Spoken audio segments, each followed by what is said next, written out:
The three men didn't say a word before the first one grabbed her. That was the part Elara Monroe would remember longest. Not the fear, not the rain soaking through her uniform jacket, not the sound of her broken umbrella hitting the pavement. It was the silence before it happened. The way they moved like they had done this before, like she was simply something in their path. She had worked a double shift, 11 hours on her feet. And now, in a narrow alley behind the hotel district at 2 in the morning, the largest of the three men wrapped his hand around her wrist and twisted, and he was smiling while he did it. Not rage, not desperation, a smile. Like she was nothing worth even being angry at.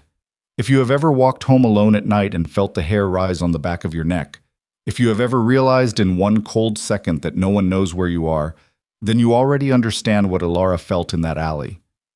Stay with her, because what happens next will change everything you think you know about who gets to be saved and who finally learns to stop waiting. Don't forget to hit that like button and drop a comment telling me what city or country you're watching from. I want to see how far this story has traveled. Subscribe so you never miss what comes next. Now let's go back to that alley, because someone is about to see her, and nothing after that will ever be the same. Oh, the rain had been falling since 9 o'clock. The kind of steady Korean autumn rain that doesn't announce itself dramatically, just settles in and refuses to leave. Elara had noticed it through the kitchen service window during her second shift, the way it turned the street outside into a long, dark mirror. She'd thought, at least the walk home will feel cleaner than the day. That was the last pleasant thought she had for a while. She was 27 years old, and she had been living in Busan for 14 months. She'd come on a work visa, chasing a job lead that a cousin had sent her in a text message at 11 p.m. one Tuesday, which should have been her first warning. The cousin was not reliable. The job lead turned into 2 jobs, both of them partial, both of them hard on the feet and short on the dignity that people pretend doesn't matter, but always does. She cleaned hotel rooms during the day, the kind of hotel where the guests left their towels on the floor and their judgment at the door. And she waited tables at the attached restaurant until close, which was officially midnight, but was really whenever the manager decided he was done. She was, on paper, surviving. On most nights, the walk back to her apartment took 22 minutes. She had counted. Counting things was something Elara did when her brain needed somewhere to go. Steps, ceiling tiles, minutes left on a shift, dollars she was ahead or behind of where she'd planned to be at this age. She was usually behind. She had stopped counting that particular number. The alley was a shortcut she shouldn't have been using, but she was tired in the way that makes a person stop doing the calculations that keep them safe. The shortcut saved 4 minutes. At 2 in the morning, after 11 hours standing, 4 minutes felt like a reasonable trade. The 3 men were standing near a stack of delivery crates when she entered the alley. She clocked them the moment she saw them, registered the detail the way women learn to register details. The quick read that happens in the first half second before you've even decided you're reading anything. Drunk, young, bored in the way that turns mean. The largest one was watching her before she was halfway down the alley, and his attention had the quality of a hand already reaching. She kept walking. She kept her chin up. She had learned years ago that looking afraid was never the protection people thought it was. She was almost past them when the big one moved. He didn't say anything. That was the part. No threat, no demand, no posturing. He just stepped sideways and his hand closed around her wrist, and the grip was not the grip of a man trying to scare her. It was the grip of a man who had already decided. The pain shot up her arm, and her body made its choice faster than her mind did. She pulled back hard, twisted the way her older brother had shown her once in a parking lot in Atlanta when she was 19 and he'd said, quietly and without drama, "Just learn this, okay?" She got an inch of space. Just 1 inch, not enough. The second man caught her other arm. Her backpack hit the ground. Her broken umbrella clattered against the wall. The rain kept falling because the rain didn't care, and the alley was empty of everyone except the 3 of them. And Elara's mind went to a cold and precise place that she hated recognizing in herself.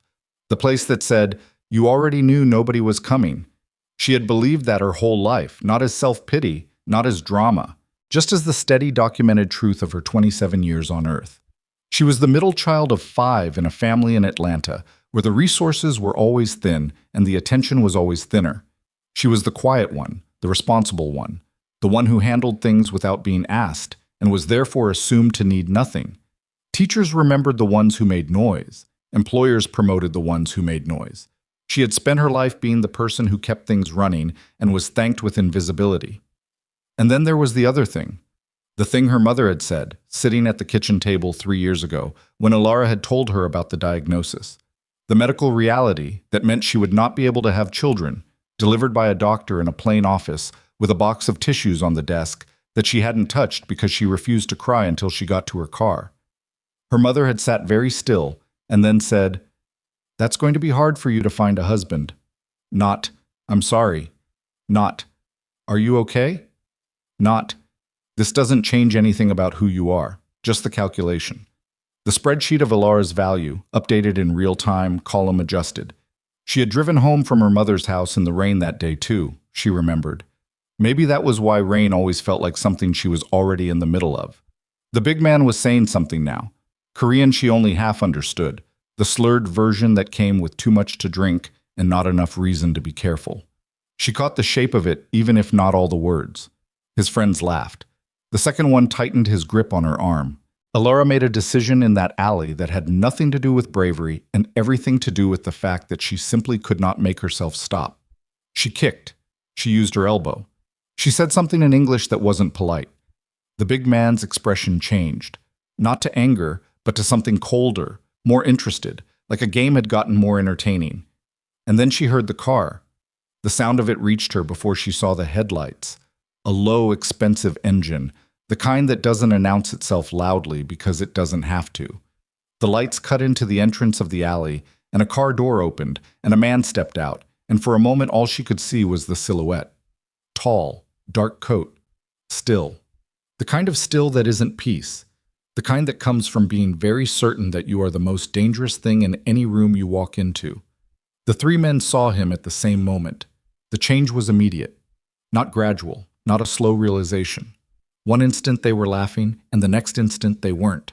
The big one's grip on her wrist loosened. His eyes had gone somewhere between recognition and something that wasn't quite fear but was its close relative. The man walked toward them. Not fast, not aggressive. Just walking the way someone walks when they have nowhere to be and nothing to prove. He stopped about 4 feet away. He looked at the three men. He didn't look at Elara yet, and somehow that was the more frightening thing. His complete focus on them, the attention of a man assessing rather than reacting. He said something in Korean. His voice was low, almost conversational. The big man answered, shorter than he'd intended, it seemed, because he stopped in the middle of his sentence. The man in the coat said something else. Still the same register, still the same unhurried pace. Elara had the strange and specific sensation of watching a conversation happening on 2 levels at once, the words on top and something much older and heavier underneath. The second man let go of her arm. The three of them looked at each other, a quick, shameful consultation, and then they left. Not ran. Walked fast with their heads down, back toward the street, and within 15 seconds the alley was quiet except for the rain. Elara stood still. Her wrist ached. Her breathing was off. She was doing the thing she always did after something frightening, which was to catalog the parts of herself that were functional and the parts that needed attention, the internal equivalent of checking your pockets after a near miss. The man turned and looked at her. He was older than she'd expected from his posture, early 40s maybe. Korean, sharp-featured, with the kind of face that had been handsome when younger and had settled into something more interesting and harder to read. His coat was expensive. His expression was unreadable in the way of someone who has made a decision not to be read. He looked at her for a moment, not at her clothes or her uniform, not at the worn backpack on the ground, or the broken umbrella, or any of the details that Elara knew she was made of, the external evidence of a life being held together with inadequate materials. Just at her. He took off his coat. He walked over to her and placed it around her shoulders. It was warm from his body, and it smelled like something dark and expensive, and it was, objectively, a strange thing to do, and Elara held herself very still because she did not know what it meant.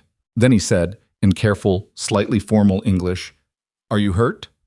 Elara opened her mouth, closed it. The question was so direct and so plain, and she realized, with a slowness that embarrassed her, that she could not immediately remember the last time someone had asked her that, with that specific intent. with the attention fully on her answer. "I'm fine," she said, which was the answer she always gave and was only partially true. He didn't move. He seemed to be waiting for a different answer. "My wrist," she said after a moment. I'll ice it." He nodded. He reached into his jacket and produced a phone, said something into it in Korean, then looked back at her. "My driver will take you somewhere," he said. "Home or a hospital or wherever you want to go." I'm not asking you to accept charity," he said, and there was no edge to it, no offense, just the quiet precision of someone who had anticipated the response. "I'm offering you a car ride. The alternative is walking, and the men who just left are not people I would trust to reconsider their decisions." She looked at him. He looked back. The rain fell. "What's your name?" she asked. The question came out before she decided to ask it. Something moved in his expression, so brief she almost missed it. "Seojun," he said. Not a title, not an introduction, just the name. She almost told him it was a nice name. She didn't. Instead, she picked up her backpack from the ground, and she pulled his coat a little tighter because the rain was cold, and she said, "Okay, a car ride." She did not know who he was. She had no way of knowing. In the weeks that followed, she would learn his full name, the full weight of what it meant in certain circles, the fear it produced in people who had reasons to be afraid. She would learn about the organization he led, the power he held in the channels of the city that don't appear on any official map, the reputation that made men twice her size step back in dark alleys without a single loud word. But that night, walking out of the alley toward the idling car, she only knew him as the stranger who had asked if she was hurt. And she had answered honestly. And he had stayed. In the car, she sat on one side of the back seat, and he sat on the other, and there was silence, but it was not the uncomfortable kind. He gave an address to the driver in Korean, and she didn't ask what it was. The city moved past the windows. After a while, he said, without looking at her, "You're American." "From Atlanta," she said. "You've been here a while." 14 months, she paused. "Do I still sound like I just got off the plane?" "No," he said. "You sound like someone who is very tired." She turned and looked at him. He was looking out the window. "That's not exactly a compliment," she said. "It wasn't intended as one or the opposite," he said. "Just an observation." It was, she thought, possibly the most honest thing anyone had said to her in months. The car stopped outside her apartment building, which was in a neighborhood that was not dangerous but was not prosperous, and which announced itself as such with all the usual signs. The building directory with 3 broken call buttons, the overhead light in the lobby that flickered, the way the elevator took 40 seconds longer than it should. She had stopped noticing these things. They had become part of the texture of surviving. She reached for the door handle. Then she stopped. She turned to look at him. He was watching her with the same attention he'd had in the alley, that quality of looking that felt different from being looked at. "Thank you," she said. He nodded once. "Why did you stop?" she asked. "A lot of people would have just driven past." He was quiet for a moment. Not the silence of someone who didn't have an answer, but of someone deciding how much of it to give. "I wasn't passing by coincidence," he said finally. "I was told the men involved were connected to people I know. I came to address that." He paused. "But that is not the only reason I stopped." She waited. "I recognized you," he said. The words landed with a weight she didn't understand yet. She didn't know what he meant. She had never seen this man before in her life. "I don't think we've met," she said carefully. "About 8 months ago," he said. "The restaurant at the Regency Hotel, Tuesday evening. There was a rainstorm." She thought back. 8 months. A Tuesday. Rain. The restaurant on a slow night, tables half empty, a man sitting alone in the corner booth with a glass of water he hadn't touched, and an expression that she had clocked even from the service station as the expression of a person carrying something too heavy to put down in public. She had brought him coffee he didn't order. She remembered now. She had simply brought it, set it in front of him, and said, "You look like someone who needs 5 quiet minutes." She had not been thinking about customer service. She had been thinking that she recognized the look.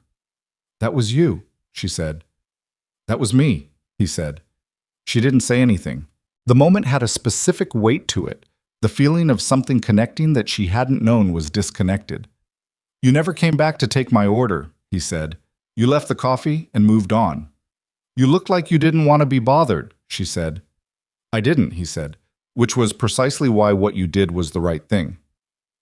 The rain was still falling. The driver sat quietly behind the divider, professional, present, invisible, in the way that people who work for powerful men learn to be. Elara thought about the version of that night she remembered. Just another slow Tuesday. Just another guess she'd read wrong or right. Just another cup of coffee delivered to a stranger and then forgotten in the general tide of the shift. The stranger had not forgotten. Get some rest, he said, and his voice had shifted slightly, the formality of it loosened by something she couldn't name. Your wrist. Use ice. More than you think you need. She got out of the car. She stood on the sidewalk and watched the black sedan pull away into the rain, and she stood there for longer than made sense, with his coat still around her shoulders, thinking about the nature of being seen. She had spent 14 months in this city, and years before that in Atlanta, being the woman that rooms adjusted around without noticing. The one who refilled the coffee and got the check and cleared the plates, and was thanked in the vague, general way that you thank a surface rather than a person. 1 cup of coffee on a rainy Tuesday. She hadn't even known his name. And now here she was, wrist aching, rain in her hair, standing outside her building in a coat that probably cost more than 2 months of her rent. Elara Monroe went upstairs. She put ice on her wrist. She did not sleep for a long time. And in the morning, when she went to hang the coat over the back of her chair, she found a card in the pocket. No name. Just a phone number, handwritten, in careful block letters. Below it, 4 words. In case you need. She put the card in the front pocket of her backpack, which was where she kept the things she wasn't ready to make a decision about. She told herself she would probably never use it. She was wrong. She used the number on the 4th day. Not because she wanted to. Because she didn't have a choice, and Elara Monroe had spent enough of her life making decisions from that particular position that she recognized it immediately. The specific quality of a moment when every option except one has been removed. The 4th day started like the 3 before it. Alarm at 5:45. Uniform already laid out the night before because that was the kind of planning that separated staying employed from not. The 10-minute walk to the hotel in the gray early morning when Busan was still deciding whether to wake up. She had been icing her wrist each night. It was better. She had returned his coat to the dry cleaner near her building and had it cleaned before she could change her mind about doing so, some instinct telling her that accepting generosity without at least honoring it was a line she wasn't willing to cross. She had not told anyone about the alley. There was no one to tell, which was its own kind of information. On the 4th morning, she got to her locker at the hotel and found it open. Not broken into. Opened with a key, or something that worked like one. Her things were exactly as she had left them. Phone, spare uniform, the small zipper pouch with her transit card and emergency cash. Nothing taken. But someone had been inside it. She could tell the way you can always tell when something has been touched that shouldn't have been. The slight wrongness of arrangement that isn't visible to anyone who doesn't know the original. She stood there for a moment, hand on the locker door, and made herself breathe. Then she went to find her manager. Choi Byung-hee was a small man with a large sense of his own patience, which he deployed like a weapon against the people who worked for him. He listened to her explain the locker with the expression of a man calculating how long he had to stand there before he could reasonably leave. "Maybe you forgot to lock it," he said. "I didn't forget. These things happen. Someone was in my locker." "Nothing was taken," you said. "That's not the point." He looked at her with the particular tiredness of a man who had decided, some years ago, that black women in their late 20s who worked the service floor were not the demographic he needed to take seriously. She had read that decision in him within the first week. She had chosen to ignore it because she needed the job. She was choosing to ignore it now, which cost her something. "I'll look into it," he said, and turned away. She went back to work. By noon, she had noticed the man. He was sitting in the lobby, which was not unusual. Hotel lobbies exist to be sat in. But he had been there when she arrived at 6:30, and he was still there at noon, and he was in a different chair now, moved to have a clearer sightline to the service corridor that led to the staff area. He was dressed ordinarily, not trying to stand out, and that was precisely what made him stand out. The people who were actually waiting for someone in a hotel lobby had the specific restlessness of waiting. This man was completely still. She had seen that quality of stillness recently. She cleaned her assigned rooms with the speed that came from 14 months of practice. her hands doing the familiar sequence: sheets, surfaces, bathroom, floors, while her mind was elsewhere. She kept coming back to the same few facts and the same few questions, turning them over the way you turn over a stone to see what's underneath. At 1:15, she went to the staff bathroom, locked the door, and took the card out of her backpack. She looked at it for a while. In case you need. She typed the number into her phone. She typed, "I think something is wrong. The men from the alley, I think someone connected to them was at my workplace today." She looked at the message. She sent it before she could find a reason not to.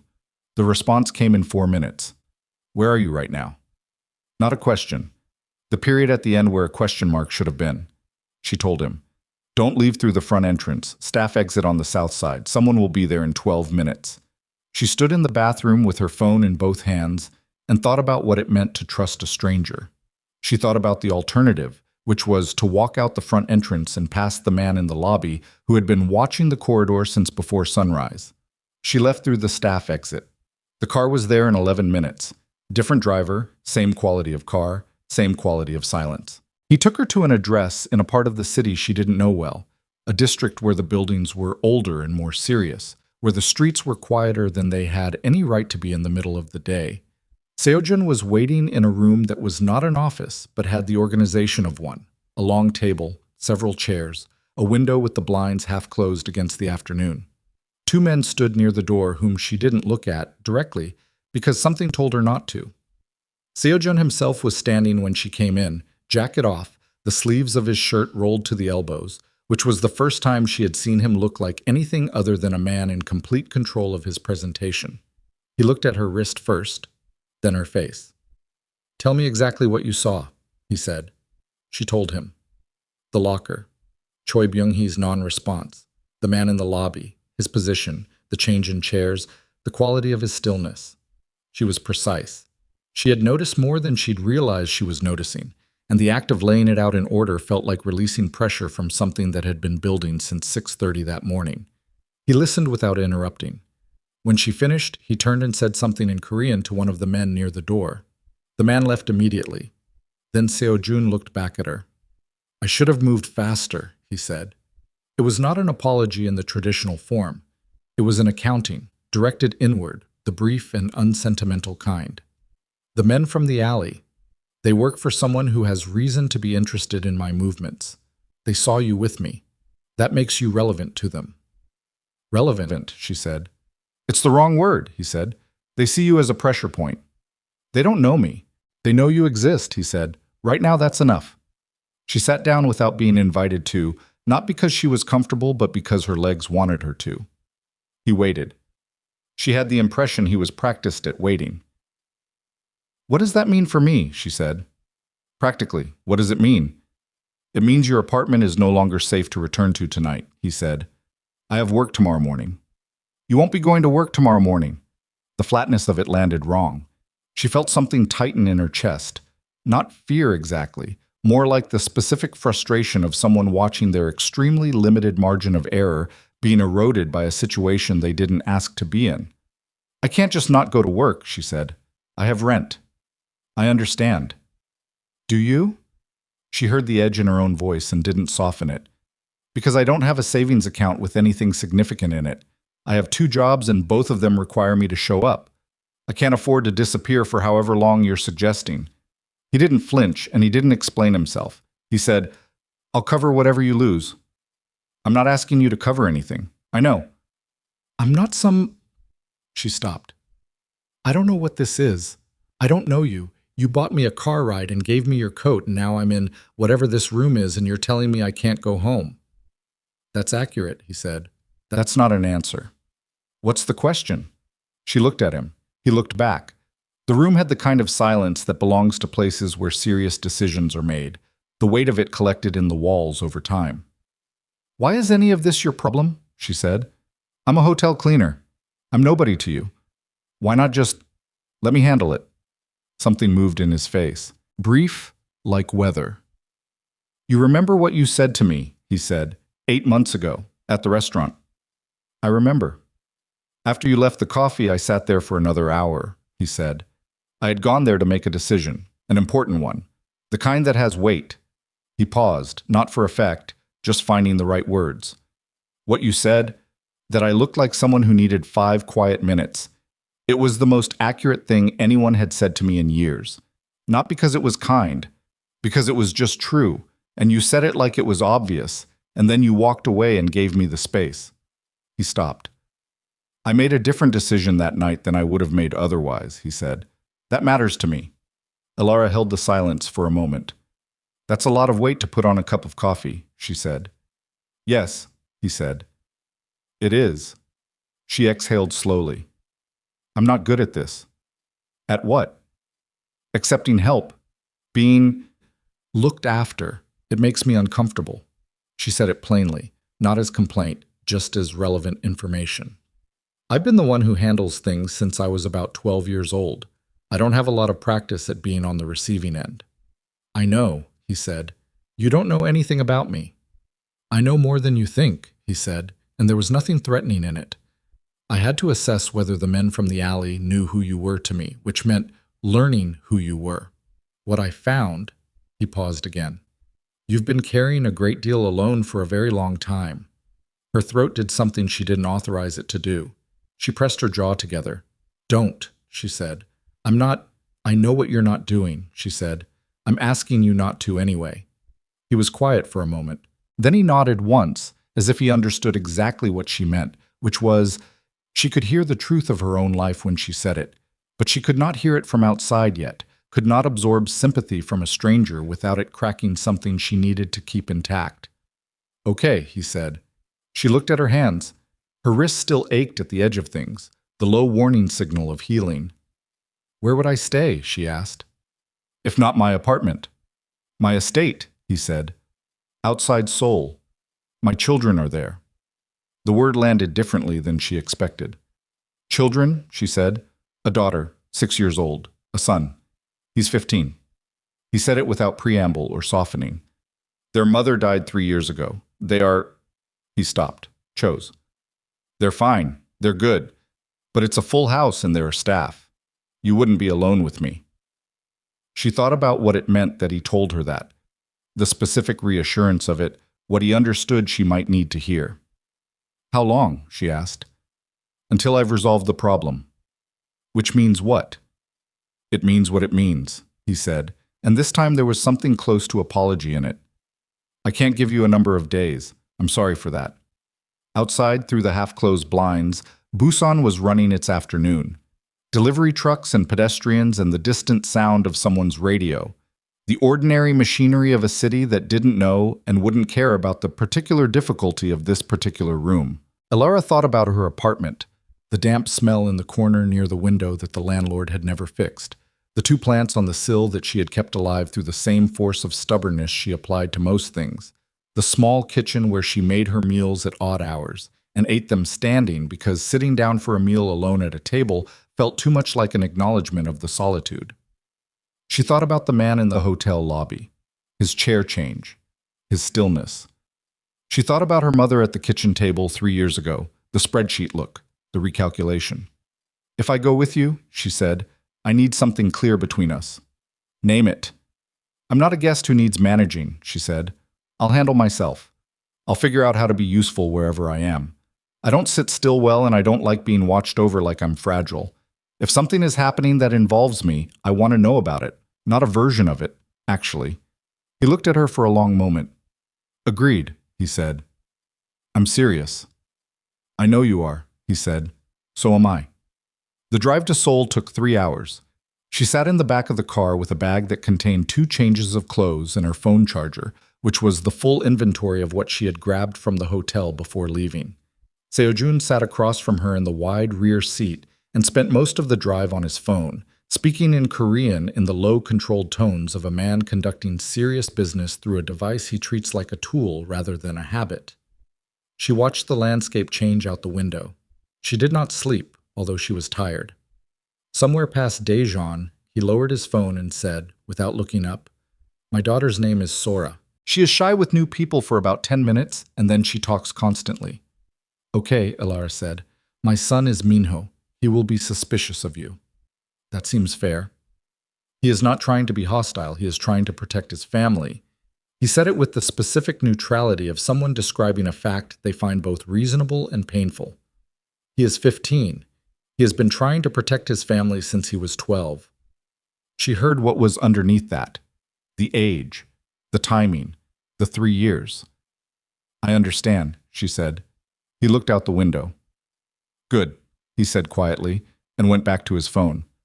The estate was not what she had imagined, which itself told her something about what she had imagined.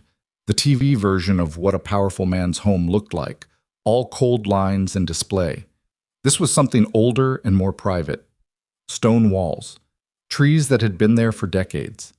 The main house was large, but the scale of it was human, the kind of large that meant many people could live in it rather than the kind that meant one person wanted to be impressive.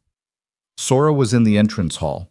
She was small for 6, with her father's sharp features softened by something rounder, and she was wearing a yellow cardigan and holding a stuffed rabbit by its ear. In the way that children hold things they have carried so long, the grip is entirely unconscious.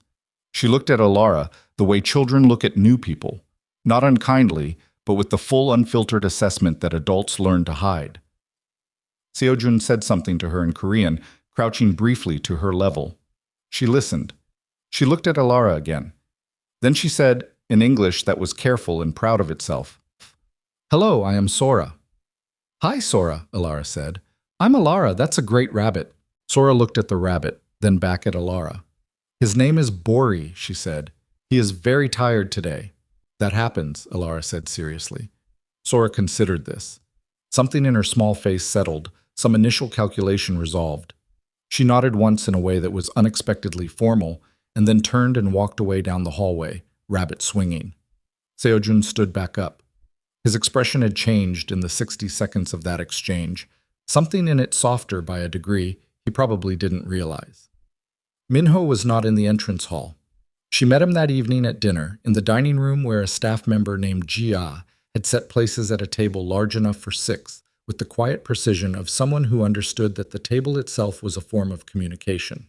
Minho came in 2 minutes after everyone else, which she understood immediately was intentional. He was tall for 15, taller than she'd expected, with his father's posture and a teenager's careful management of it, the slight controlled slouch that meant I could stand straighter, but I've decided not to. He sat down. He looked at her. He did not look away, which was more confrontational than his father, and also, she thought, more honest. "You're the woman from the alley," he said. In English. Good English. American cadenced. "Yes," she said. "My father doesn't bring people here," he said. "Minho," Seojun said. "I'm not being rude," the boy said, still looking at Elara. "I'm making an observation." "You're right," Elara said. "He doesn't. He said so. And I'm not here the way you might be thinking. I'm here because some people connected to your father's situation decided I was a useful problem to create. I didn't want to be here either, honestly. No offense." Minho looked at her. She looked back. "Okay," he said. He served himself rice. The conversation moved on. Later that night, she was standing at the window of the room she'd been given, a room that was simply furnished and clean and more comfortable than anything she'd slept in for years, which made her feel strange in a way she didn't want to examine, when she heard footsteps in the hall slow outside her door. They stopped, then continued. She stood at the window for a long time. In the morning, Seojun came to find her before breakfast. His expression was the controlled one. The one she was learning meant something had happened that required management. "The men who were watching the hotel," he said. "We identified them. They work directly for a man named Kwon Young-chul. He paused, selected the phrasing. "He has been looking for leverage against me for 2 years. He believes he has found it." "In me," she said. "In you." She absorbed that. "What does he know about me?" Seojun's jaw tightened slightly, just slightly. "More than he should. Someone gave him access to information about your personal history, your finances, your—" He stopped. "My medical history," she said flatly. A pause. "Yes." She had known, in some cold and separate part of herself, before he said it, known it the way you know a bruise is going to be worse in the morning even when you're still hoping it won't. She turned toward the window. Outside, the trees were moving in early wind, and Sora's voice came faintly from somewhere downstairs, talking to someone in the mix of Korean and English that was her default register. "He's going to use it," she said. "He plans to," Seojun said, "publicly, as an attempt to humiliate you and through you, demonstrate that I protect people I should be ashamed to protect." She kept her eyes on the trees. Her throat was doing the tight thing again. She breathed through it. "He doesn't know," she said quietly. "He thinks that's a weapon. He thinks telling the world that I can't have children will, what? Break me? Break you through me?" "He thinks it will make you a liability," Seojun said. "Something I'll want to put distance from." She turned around. She looked at him directly, and he looked back, and she could see in his face that he was waiting for something. Not waiting for her to fall apart, but waiting to see what she did with it. "Will it?" she asked. The question sat between them. Seojun's expression did not change. His voice did not change. He said, "No." One word. No elaboration. No performance around it. And in that single syllable, Elara Monroe felt something shift in her chest. Not warmth, not relief exactly, more like the particular sensation of a weight you have carried so long you forgot it was there, being acknowledged as weight for the first time. She nodded. "Once." "Then we need to figure out what to do next," she said. He was already reaching for his phone, but before he could speak, the door to the room opened without a knock, and one of the men from yesterday stepped in, and the look on his face was the kind of look that meant the timeline had just changed, that whatever plan had existed until 30 seconds ago was already out of date. He said something fast in Korean. Seojun's face went still in the way a surface goes still right before something breaks through it. He looked at Elara. "Kwon moved early," he said. "He's not waiting for a public announcement. He's already reached out to Minho's school." The room went very quiet. "He knows about Minho," Seojun said, and the control in his voice cost him something she could see it cost him. "He's telling me that my children are not off the table." Elara understood then, understood in the full and physical way that makes the stomach drop, that the shape of everything had just changed. This was no longer about her. This was about what a man was willing to do to a 15-year-old boy to make his father feel it. And she understood something else too. The moment Seojun had told her last night that Minho had been trying to protect his family since he was 12, 3 years ago, since his mother died, she had recognized something in that boy that she recognized in herself, and she was not going to sit in a comfortable room while someone used that recognition against them. She was already moving toward the door when Seojun said her name. She stopped. "You don't have to," he started. "I know," she said. "That's not why I'm doing it." And she walked out into the hallway, toward the stairs, toward the sound of Sora's voice, and the particular silence of a house that was about to need everyone in it to be more than they thought they could be. She found Minho in the kitchen. He was standing at the counter with a glass of water he wasn't drinking, his phone face down beside him, his jaw set at the angle that 15-year-old boys use when they are trying not to show that something has frightened them. He had his father's posture in the moment of it, the controlled stillness, the weight distributed evenly, the careful management of what the body gives away. He looked up when she came in. "You heard," he said. Not a question. "Yes, it's not the first time someone's tried to use me," he said. His voice was flat, practiced. "It won't work." "I know," she said. She went to the cabinet near the sink, opened it, found it contained glasses and the specific archaeology of a family's kitchen habits. The mismatched mugs at the front that get used daily, the good cups pushed to the back. She took one of the daily mugs. She filled it with water from the tap. She stood at the counter across from him. "You want to tell me it's going to be fine," he said. "No," she said. "I wasn't going to." He looked at her. "I was going to ask if you ate breakfast," she said, "because I haven't, and I think better when I've eaten, and I have a feeling the next few hours are going to require thinking." A long pause. "There's rice from last night," he said. "Jia leaves it." "Where?" He pointed to the refrigerator. She went and found it. They ate standing at the counter, cold rice, some pickled vegetables she found on the second shelf, a container of broth she heated on the stove without asking if that was all right. Minho watched her navigate the kitchen with the specific attention of someone cataloging information about a person they haven't decided about yet. After a while, he said, My father doesn't bring people here. You said that last night. I know. He picked at the edge of his bowl. I'm saying it again because it's true, and I want you to understand that I understand what it means. She looked at him. I'm not going to mess anything up, she said. You already have, he said, and it wasn't cruel, just precise. Not on purpose. But you're here now, which means Quan knows you're here, which means the house is different now. The perimeter changed. 14 years old when his mother died, Elara thought. 15 now. 1 year of being the man of a house that already had a man in it, and still finding the job falling to him in the spaces his father's power couldn't reach. You're right, she said. I'm sorry for that. He looked slightly startled, not by the content of what she said, but by the directness of it. The absence of the qualifying softeners that adults usually wrap around apologies to children. The I know this must be hard and the I want you to know that. She'd just said it the way she would have said it to someone her own age. It's not your fault, he said after a moment. Doesn't mean it's not true. He almost said something, stopped, ate instead. Down the hall, she could hear Seojun's voice, low, continuous, the controlled cadence of a man running multiple conversations at once. And under it, from somewhere upstairs, Sora singing something to Bori the rabbit in Korean, the tuneless, dedicated singing of a 6-year-old who doesn't know anyone is listening. Minho heard it too. Something in his face when he heard it, not soft exactly, but less armored. She doesn't know what's happening, he said. Good, Elara said. Let's keep it that way today. He looked at her again with that assessing look. Okay, he said. Seojun came into the kitchen 20 minutes later. He took in the two of them at the counter, the bowls, the pot on the stove, and something crossed his face. Not surprise exactly.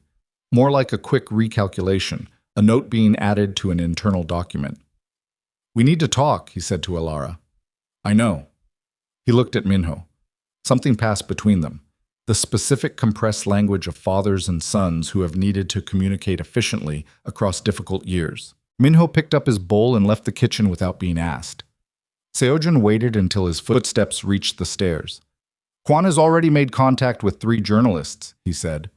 He moved to the table and sat, which was the first time she had seen him use furniture in a way that acknowledged he might be tired. He's given them a file. Your name, your employment history, your financial records, your medical documentation. He's framed it as a story about me, about the nature of the people I choose to be associated with. Elara set her mug down on the counter. When does it run? He's given them 48 hours before he releases it publicly himself if they don't. What does he want? He wants me to withdraw from a negotiation I'm currently involved in. There's a Port Authority arrangement, legitimate business, but the kind that gives whoever controls it significant infrastructure access. He wants it. And he's decided that coming at me directly hasn't worked, so now he's coming at the edges. I'm the edge, she said. You weren't supposed to be. You were a woman I owed a debt to, and I moved to protect you, and he read that movement as significance. He paused. He wasn't wrong. She absorbed that, the admission in it. So what's your move? She asked. I have 2 options, he said. I withdraw from the negotiation, which gives Kwan what he wants and establishes that this tactic works against me, which means he'll use it again and others will learn from it. Or I don't withdraw, and he releases the file, and your private medical information becomes public. The kitchen was quiet. There's a 3rd option, she said. He looked at her. I say it first, she said, before he does. Seojun was very still. I tell it myself, she said. My terms, my framing, not whatever story he's built around it. It doesn't work as a weapon if I've already said it. Elara, I know what I'm offering, she said. Don't explain it back to me. He will still use it. He'll say you were forced to. Let him say it, she said. People can read the room. A woman telling her own story looks different from a man trying to destroy her with it. She picked up her mug, set it back down. My whole life, people have used my circumstances against me. My infertility, my finances, my family, the fact that I work jobs that make me easy to ignore. I am exhausted, she said, and her voice was level, but there was something underneath it that she let stay in the room, of other people deciding what my life means. This is mine to say or not say, not his. Seojun looked at her for a long moment. You understand this doesn't resolve the operational problem, he said. Quan will still be a threat. It only removes one of his tools. I know, she said, but it's the one that involves me, so it's the one I'm addressing. He nodded once, slowly. Then I want to help you do it correctly, he said. Not a journalist of his choosing, someone we control the channel through. Fine, she said, but I write what I say. Nobody edits me. Nobody edits you, he said. It was the closest thing to a partnership she'd ever agreed to with someone she'd known for less than a week, and it frightened her less than she would have predicted. What happened next moved in the specific compressed way that real crises move. Not like the movies, where tension is evenly distributed and scored, but in surges and dead spaces, bursts of rapid information followed by waiting that felt physical. She spent the morning in a room with Seo-jun and two of his people going over the file Kwon had assembled, which was thorough enough to make her palms sweat, and cold enough to make her angry. And anger, she had learned, was more useful than fear. The file was detailed. Her medical records from the clinic in Atlanta where she'd received the diagnosis. Her lease agreements for the last 3 years. Her work history, including 2 jobs she'd left under circumstances she didn't advertise. A photograph of her from outside the hotel in Busan that had been taken without her knowledge. The kind of photograph that announces surveillance without pretending otherwise. And at the back of the file, something she didn't expect. A photograph of her mother's house. The address. A note, handwritten, in Korean, which one of Seo-jun's people translated for her in a flat voice. She left people behind. They can be reached. The room was very quiet. Elara looked at the photograph of her mother's house for a long time. It was a small house in a neighborhood she'd grown up in. Her mother kept ceramic frogs on the front step. She had kept them for 20 years. They were visible in the photograph. She said carefully, "He's threatening my family." "It appears to be a contingency," Seo-jun said. The flatness in his voice was not coldness. It was the sound of someone keeping a lid on something that wanted to move fast. "My mother has nothing to do with anything," Elara said. "I know. She's a 58-year-old woman who keeps ceramic frogs on her step. I know. She's in Atlanta. I know." He turned to one of his men and said several things in quick Korean. Then to Elara, "I'm having someone contact resources in Atlanta within the hour. Your family will be watched, not by Kwan's people but by mine. This is not—" He stopped. "I want to be honest with you about what it means to have my people involved." "What does it mean?" she said. "It means your family is protected," he said. "It also means your family is connected to me, which is not a simple thing." She understood what he was saying. The protection came with a specific gravity. The gravity did not go away when the crisis did. She pressed her thumb against the table's edge. Thought. "Do it," she said.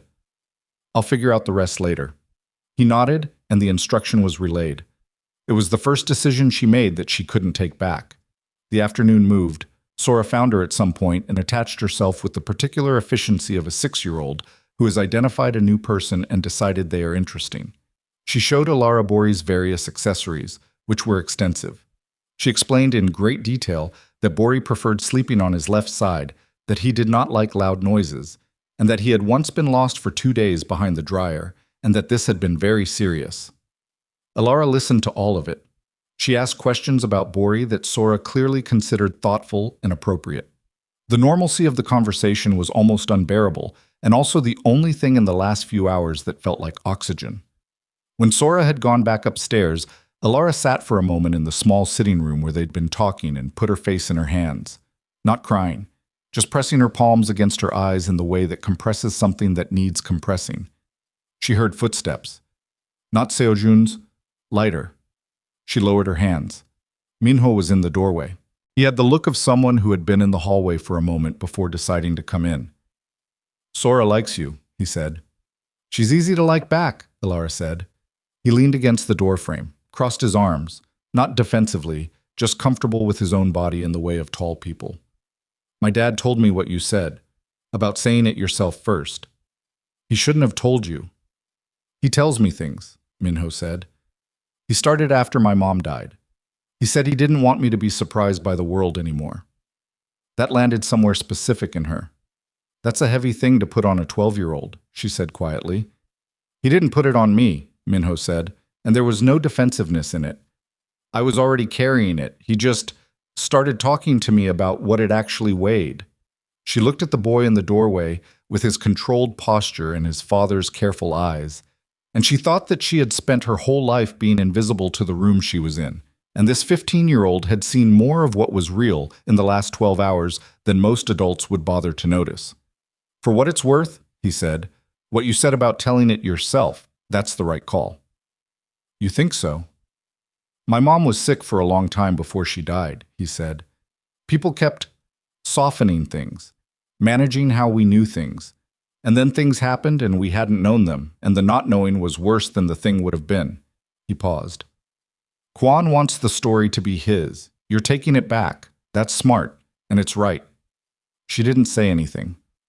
Okay, he said, and pushed off the doorframe. I've got work to do. Jia leaves dinner at 7 if you're hungry. He left. She sat in the small room for a while longer. The call came at 4:47 in the afternoon. Seo-jun took it in the other room, and she could hear from the register of his voice, not the words, just the register, that the call was significant. It lasted 9 minutes. When he came back into the room where she was, his face had the quality she was learning to read, as the one he used when the situation had changed in a way that required immediate recalibration. Kwan moved again, he said. How? He contacted the journalist we were planning to use, he said, preemptively. He gave them the file with the framing already built in. He told them he had confirmation that I was keeping you here involuntarily. The air changed. He's saying you're holding me, she said. He's saying you're not here by choice, Seo-jun said, that you're being used, that I fabricated the threat to your safety in order to isolate you.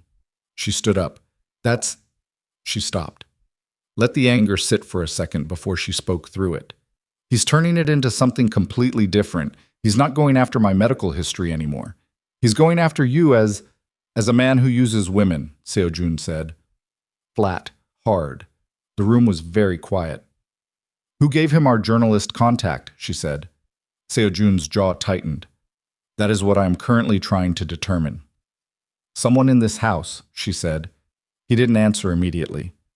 Someone who knew which journalist we were planning to use, she said. That was decided this morning, in this building, with a limited number of people. She watched him. She saw the moment he stopped protecting himself from a conclusion he had already drawn and let himself have it. His face didn't break, but something in it settled into a stillness that was different from his usual stillness, colder, deeper, the kind that precedes something irreversible. Jae-ho, he said, almost inaudible. She didn't know the name. He's been with me for 6 years, Seo-jun said. He said it like a fact he was hearing for the first time, even though it wasn't new information. He was the one who confirmed the journalist contact this morning. He was in the room. 6 years. She had learned enough in the last few days to understand what 6 years meant in Seo-jun's world. It wasn't an employment period. It was a covenant. It was the kind of duration that meant shared difficult things, covered difficult things, the accumulated weight of loyalty that was supposed to be beyond calculation. Where is he now? She said. He left the estate an hour ago, Seo-jun said. I've been told he won't be coming back. She stood in the middle of the room and thought about the specific arithmetic of betrayal, how it never came from strangers, how it required proximity, how the thing that made trust possible was the exact same thing that made it destroyable. What does this change? She asked. Everything, he said. Kwan now has narrative control. Whatever we say publicly looks reactive, defensive. He's framed you as a victim of me, which means if you stand beside me now, it looks like coercion. If you leave, it confirms his story. So I'm boxed, she said. We're boxed, he said. Together. She moved to the window. Outside, the trees were doing what trees did in wind, moving without preference, without drama, just responding to what pushed them. The journalist, she said, can we still reach them? Before Kwan's version becomes the only version they have? Possibly, he said. But Elara, if you contact them now, it needs to be everything, not just the medical information, the full account. From the alley forward, in your own words, publicly, your name, your face, your voice. She turned from the window. I know, she said. You'd be visible, he said. in a way that doesn't go away. The word landed. Visible. Her whole life she had been invisible, moved through rooms like weather, functional and unnoticed. The hotel corridors. Her family's kitchen. The restaurant on a slow Tuesday night. She had spent 27 years practicing invisibility as a survival strategy, and now the only move that might work required her to walk directly into the opposite of everything she had trained herself to be. If I do this, she said, and it works, Quan loses this particular weapon, but he still has others. Yes. And your business situation, the port negotiation, that doesn't go away. No. So I do this and it buys us time and ground, but it doesn't end it. Correct, he said. It ends the narrative that he's built around you. It does not end Quan. She nodded slowly. An ending Quan. That's a different problem, he said. One I handle. Without me. Without you, he said, and there was something in it that wasn't dismissal, more like a line he was drawing for her protection, which she could see was genuine even if she hadn't decided yet whether to accept it. She thought about her mother's house, the ceramic frogs, the fact that people she loved were now in a radius she had never asked them to be in. She thought about Sora with Bori the rabbit, who preferred sleeping on his left side. She thought about Minho in the doorway. That's the right call. She thought about the man sitting across from her who had spent the last 4 days making decisions that prioritized her welfare at the cost of his own strategic position, and who had not once asked her to be grateful for it. I'll do it, she said. Set up the call. He was already reaching for his phone when the sound came from upstairs. It was not a dramatic sound. That was the worst part. It was just Sora calling from the top of the stairs in the particular voice of a child who is not frightened but has noticed something she doesn't understand. The voice pitched for a parent's attention. But then one of Seo-jun's remaining men appeared in the doorway of the room and said something fast and sharp in Korean, and Seo-jun stood up in the specific way that people stand when their body has registered danger before their mind has processed it. And he said, very quietly and very precisely, someone got past the west gate. Everything after that happened fast. Seo-jun moved toward the hallway, and she moved with him before she'd decided to, some part of her body making the choice ahead of her reasoning. He turned and looked at her. 1 second, a full direct look, and said, Get Sora. Bring her to the interior room on the second floor, the one with no windows facing the west side. Lock the door from the inside. What about Minho? She said. He knows the protocol. He'll get himself there. What if Elara? His voice was not raised. It was precisely even, the voice of someone who had been in enough versions of this moment to know that the most dangerous thing right now was too many words. I need you to do this specific thing. Can you do it? She looked at him. Yes, she said. She went up the stairs. Sora was at the top, still holding Bori, still in the yellow cardigan, still entirely Sora, still 6 years old, and unaware that the west gate of the property had just been compromised by people who had decided that a child was a usable piece of leverage. Elara reached the top of the stairs and went directly to her, and she crouched down to the child's level, and she looked at her and said, in the voice she had used every single time in her life, that a calm she didn't completely feel was the only thing that was going to hold a situation together. Hey, can you hold Bori really tight for me for a little while? We're going to play a quiet game. Sora looked at her with her father's eyes. Is my Appa okay? She said. Your Appa is handling something, Elara said. He asked me to stay with you. Is that okay? A pause. Bori was clutched tighter. Okay, Sora said. Elara took her hand and walked her down the hall to the interior room, and she heard Minho's door open behind her, and she heard his footsteps following, and she did not look back because looking back would have meant taking her attention off the child in front of her, and the child in front of her was the only thing that mattered in the next 60 seconds. She got them inside. She locked the door. She sat on the floor with her back against the bed, and Sora climbed into her lap without being asked. Rabbit pressed between them, and Minho sat against the wall with his knees up and his phone in his hand, and his face arranged in the controlled expression of a boy who was trying very hard to be older than 15. The three of them sat in the locked interior room, while somewhere below them in the house, Kang Seo-jun moved through his own home toward whatever had come through the west gate. And Elara Monroe, who had spent her entire life believing that nobody would come, who had built her entire survival architecture on the assumption that she was alone in whatever she was standing in the middle of, sat on the floor of a locked room in a house that wasn't hers, holding a child that wasn't hers, and felt, with a clarity that frightened her more than anything else had, that she was exactly where she was supposed to be. Which meant, she understood now, that she had crossed a line she had not seen herself approaching. She was not outside this anymore. She had never really been outside it. And whoever had come through the West Gate was about to learn that the woman everyone had spent years looking through had finally, in the worst possible circumstances and the most inconvenient possible way, decided to stop moving out of the road. The first sound was glass. Not breaking. The specific sharp complaint of a window being tested from outside. The frame stressed by something that wasn't wind. It came from the west side of the house, one floor below them, and it was immediately followed by silence, which was worse. Sora's head came up from Elara's shoulder. "What was that?" she whispered. "The house settling," Elara said. She said it before the sentence had finished forming, the lie clean and automatic, and she kept her breathing even because Sora was pressed against her chest and would feel any change in it. Minho met her eyes across the room. He had already turned his phone screen down so the light didn't show under the door. Smart kid.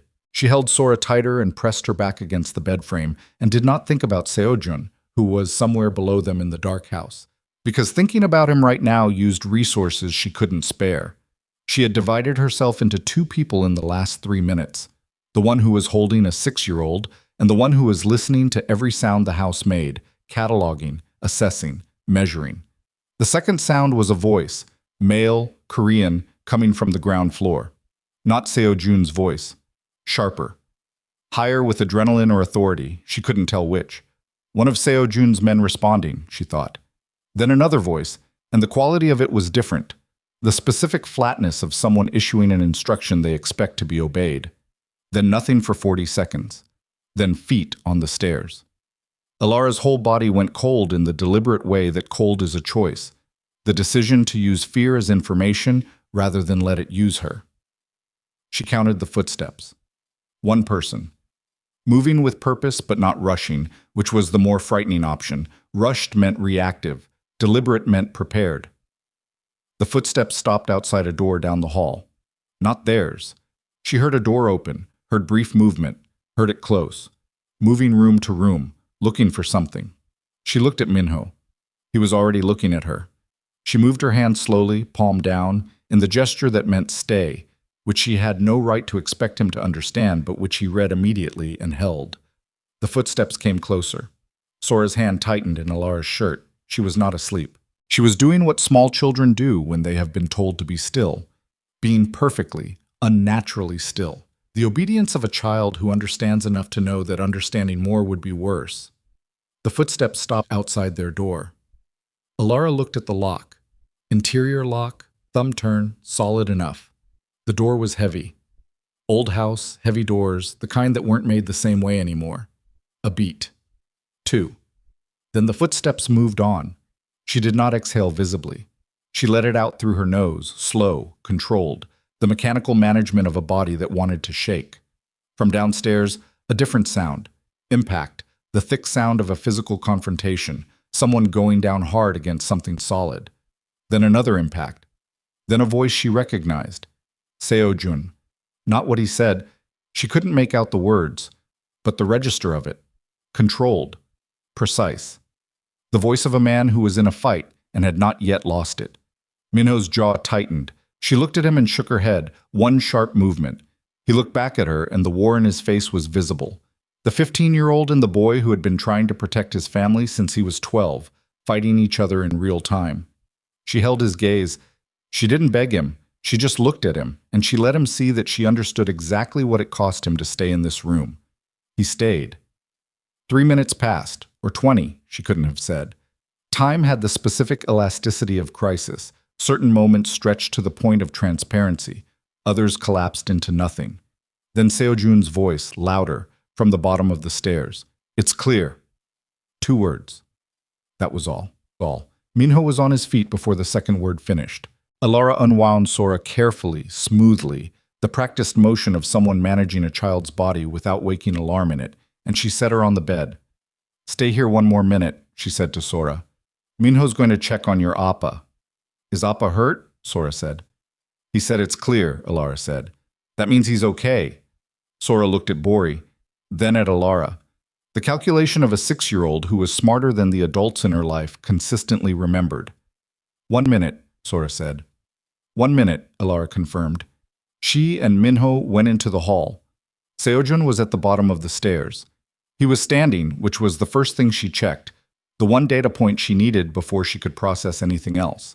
He was standing, and his jacket was gone and his shirt was torn at the shoulder, and there was blood along the side of his face from a cut at his hairline that had bled the way head wounds bleed, dramatically, and with poor correlation to actual severity. He had his phone in one hand and he was looking up at them with the expression of a man who has just concluded one version of a night and is already calculating what comes next.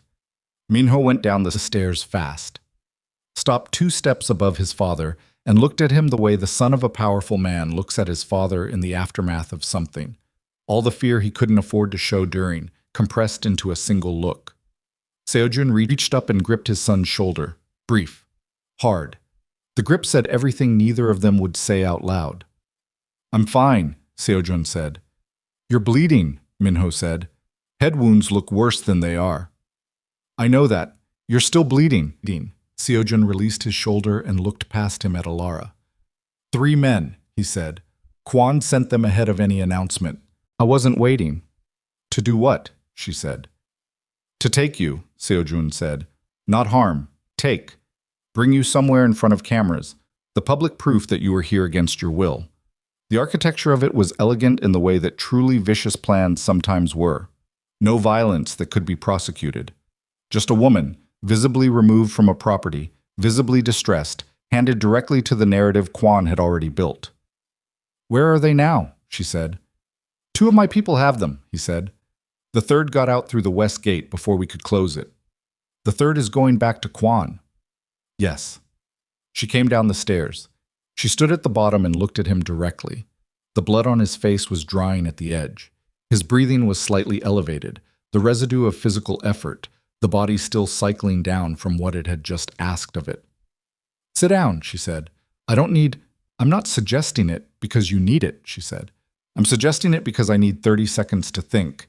And I think better when the people around me aren't standing in ways that tell me they're still in fight mode. He looked at her. He sat down on the bottom stair.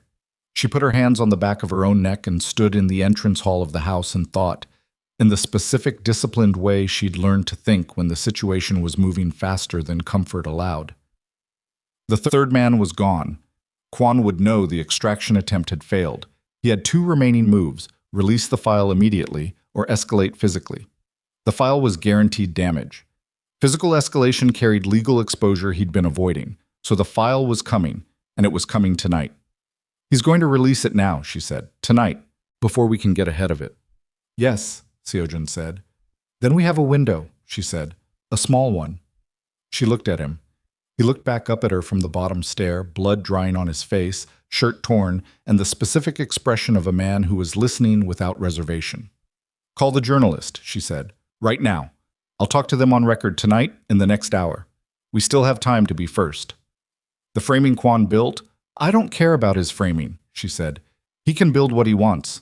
I'll build something true. Seojun reached for his phone. The call took 4 minutes to arrange. Minho took Sora to Jia in the kitchen wing, Sora still carrying Bori with the ferocious grip of a child who had been very still for a very long time and needed something to hold.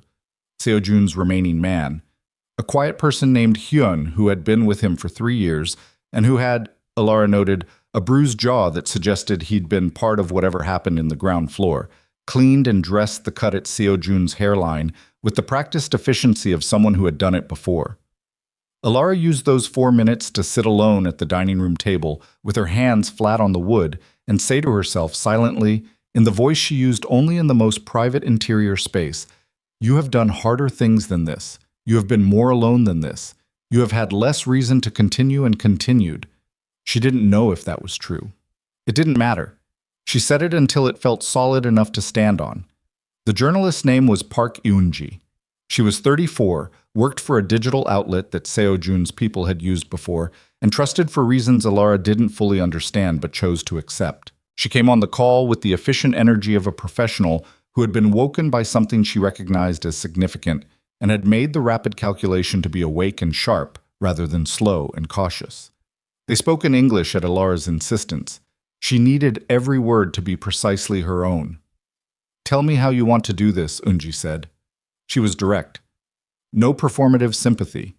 Elara appreciated it. "I'm going to tell you what happened from the beginning," Elara said. "I'm going to tell you my medical history as it's relevant to the story, in my own words, because someone else is about to tell it in theirs, and I need you to have mine first. Then I'm going to tell you what's been done with that information and why." A brief pause. "And you're willing to go on record? Your name? Your face?" "Yes." "Why?" Elara thought about the answer. She could have given the tactical one. She gave the true one instead.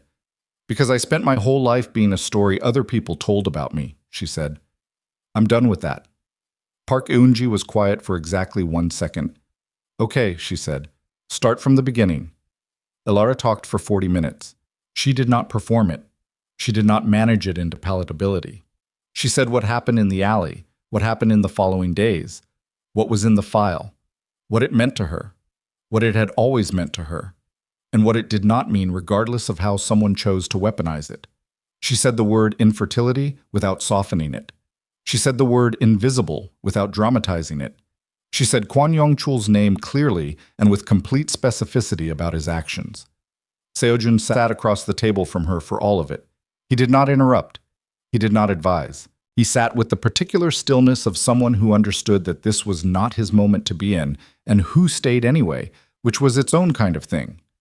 When she finished, Park Eunji said, "I'm going to need to verify the documents and do a quick editorial review. I can have this live in 90 minutes.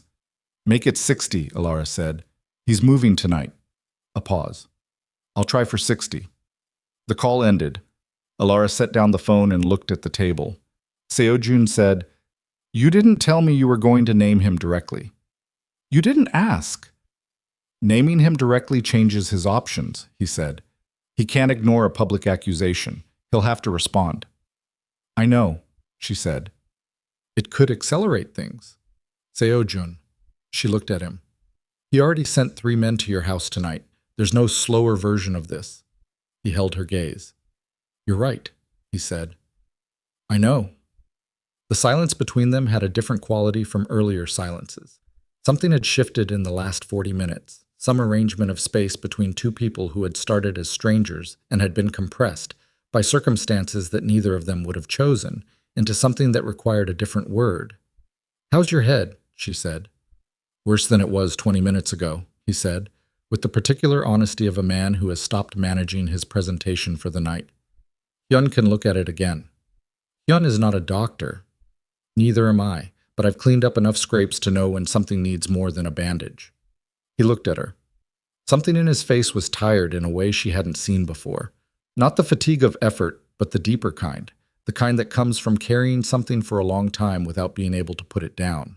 "I'm fine," he said, and then, before she could respond, "I mean that differently than I usually mean it." She understood. They sat at the table and the house settled around them. From the kitchen wing she could hear the faint sound of Sora's voice, back to talking, which meant she was okay, which was the only metric that mattered. 43 minutes later, Park Eunji's article went live. The title was simple. The article was not. It was precise and sourced, and human in the way that good journalism is human, and Elara's name was at the center of it, and her words were her words, and the framing was hers and nobody else's. Seojun's phone started moving within 6 minutes of publication. He stood up from the table and went into the hall, and she could hear from the compressed urgency of his voice that things were in motion. The organizational response to a public move, the gears turning in the channels that people like Kwon Young-chul operated through, and that people like Seojun Kang had spent decades learning to read and use. Minho appeared in the dining room doorway. He had Sora's hand. Sora had Bori. He looked at Elara and then at the phone still on the table. "Did it go out?" he said. "Yes." He nodded. His jaw was tight. He was reading something on his own phone. She watched his eyes move across the screen and watched something in his face resolve, the tension of uncertainty giving way to the different tension of a situation in motion. "Kwon's people are responding," he said. "Already." What are they saying? That you're lying, that you've been, he glanced at Sora, chose his words, that you've been influenced. Of course they are, she said. The comments are, he stopped again. Don't read the comments, she said. He looked at her. That's easier to say than do. I know, don't read them anyway. Not tonight. Sora tugged his hand. He looked down at her. Is Appa coming back? Sora said. He's on the phone, Minho said. He'll come back. Okay, Sora said, and sat down on the floor with Bori, which was apparently a reasonable solution. Elara watched her arrange the rabbit carefully on the floor in front of her, making sure he was positioned on his left side, and she felt the specific sensation of a moment being simultaneously completely ordinary and completely unrepeatable.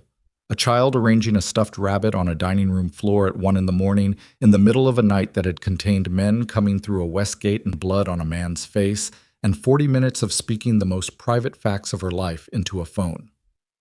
Seojun came back into the room 20 minutes later. His expression was the fully controlled one. She had learned to distrust the fully controlled one, not because it meant deception, but because it meant the information behind it was significant enough that he was buying time to organize it. Kwon released his version of the file, he said. Right after Eunji's article, he added material. What material? Seojun looked at her. He had someone in Atlanta speak to your mother. The bottom of the room dropped out. What? She said. His people got to her before mine arrived, he said. She spoke to someone. She didn't know who they were. They recorded her. He paused. She said things about you, about your situation, about why she thought you'd made the choices you've made. Elara stood very still. She knew exactly what her mother would have said. She knew the specific architecture of her mother's fears and disappointments and love, which was real and also consistently expressed in the least useful form. She knew the words her mother would have reached for without understanding that they were being harvested, being shaped into something by people who would cut them to exactly the right length to do the most damage. What did she say? Elara said. She said you've always run toward the wrong things, Seojun said. She said she worries about you. She said... He stopped. His jaw moved. She said you've always been difficult to protect because you don't ask for help. The room was quiet. Sora had stopped moving on the floor.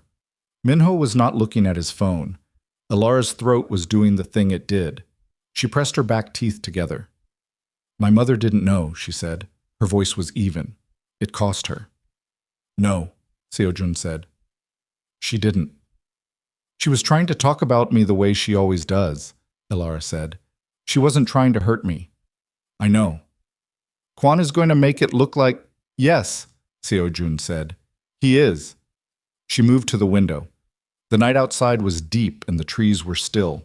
Her mother's voice, in her memory, saying things she had said 100 times in contexts that were private and imperfect, and full of the complicated love of a woman who had never found the right language for a daughter she didn't fully understand. Now those words were somewhere on the internet being used as a blade. She put her hand flat on the cold glass of the window. My mother didn't know, she said again, quiet, to herself as much as anyone. Elara, Seojun's voice behind her. She didn't turn around. He needs to feel this, she said. Not loudly, not dramatically, just the flat and specific temperature of a decision being made. Kwon, he needs to feel what it costs to do this. Not because I want revenge, because if he doesn't feel it, he'll do it to someone else. Yes, Seojun said. He will. She turned around. What do you need from me? She said. He looked at her for a moment, and she saw in his face something she hadn't expected, something that was not calculation or strategy, but something older and simpler and more vulnerable than either. I need to know you're still standing, he said. She held his gaze. I'm standing, she said. He nodded once. Then he looked at Minho. I need you to take Sora to Jia, then come back. Minho crouched and picked up Sora, rabbit and all, in the practiced way of an older brother who had been doing it since she was small. Sora went without complaint, her head on his shoulder, Bori tucked between them. When they were gone, Seojun sat down at the table and opened his laptop and began to speak. He told her what he knew about Kwon Yong-chul's actual operation, not the version he had given her before, the managed and partial version designed to protect her from unnecessary exposure. The full version. The Port Authority arrangement, the specific value of what Kwon was trying to acquire. The two other organizations who had aligned with Kwon in the last 6 weeks, the particular pressure point in Kwon's structure that Seojun had identified 3 months ago and had been waiting for the right moment to use. He told her as an equal, not because she could operationally help him, but because he had said he would tell her things actually, and the night had burned through everything that wasn't essential, and what was essential, it turned out, was this. She listened without interrupting. When he finished, she said, the pressure point, his internal financial route, the one that goes through the port intermediary. If that gets exposed in the same news cycle as his file release, he loses the legitimate cover, Seojun said. Yes. Do you have documentation of it? Yes. Then give it to Eunji, she said. Tonight. Same cycle, different story. His weapon and his exposure in the same 24 hours. Seojun looked at her. He'll know I gave it to her, he said. Good, she said. He should know it came from you. It will escalate his response. It's already escalated, she said. He came through your west gate tonight. He used my mother. What exactly are we waiting for him to do before we stop playing defense? The room was very still. Seojun's phone rang. He looked at the screen. His face did the thing it did. The brief, deep settling. He answered it. Listened for 15 seconds. Said 2 words in Korean. Ended the call. He looked at her. Kwon wants to meet, he said. The words sit in the air. When? She said.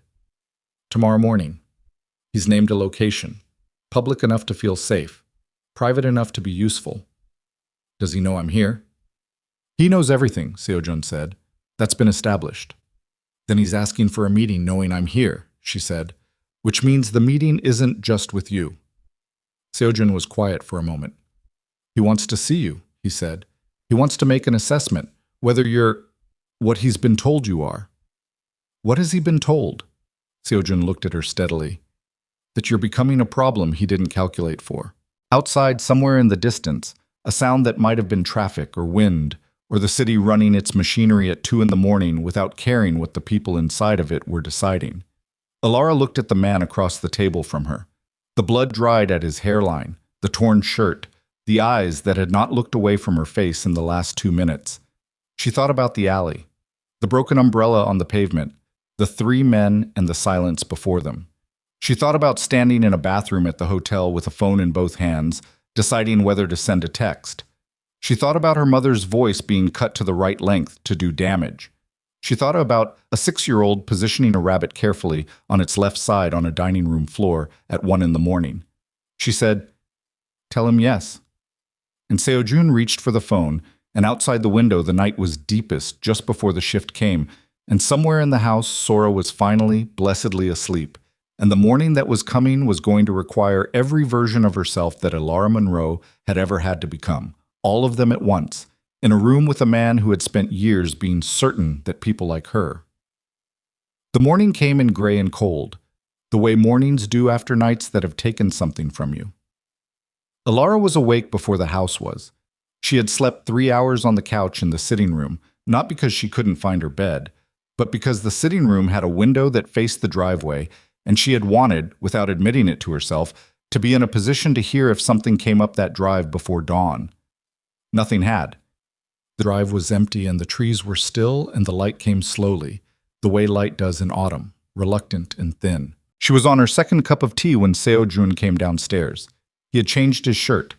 The cut at his hairline had been properly dressed at some point in the night, a clean strip of closure tape where the blood had been.